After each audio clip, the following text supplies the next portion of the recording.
Magugulat rin siguro siya na nagvo-vlog na ako ngayon. Go lang, sir. Sorry.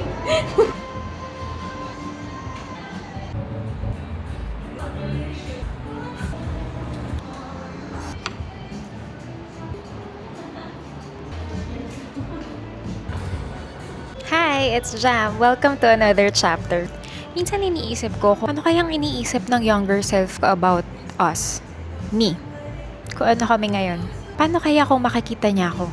Ano kayang sasabihin niya? Anong iisipin niya? Proud kaya siya? Feeling ko magugulat siya.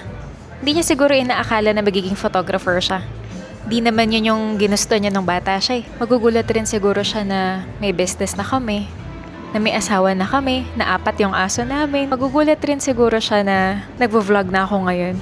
Shy kid kasi yun eh. Siguro matatawa na lang siya na ngayon, instead na nag-work, nasa coffee shop siya, tapos kausap yung camera, tapos kinukwento niya yung buhay niya. 'Di ba? Parang medyo weird yun. Pero yes, ayun kami ngayon. Pero sa tingin ko, she'll be relieved.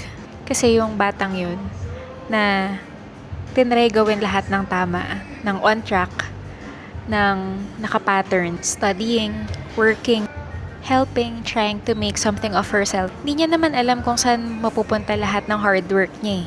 Honestly, di ko rin naman alam hanggang ngayon.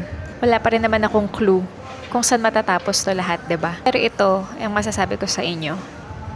Di mo naman kailangang figured out na lahat. You just have to keep going.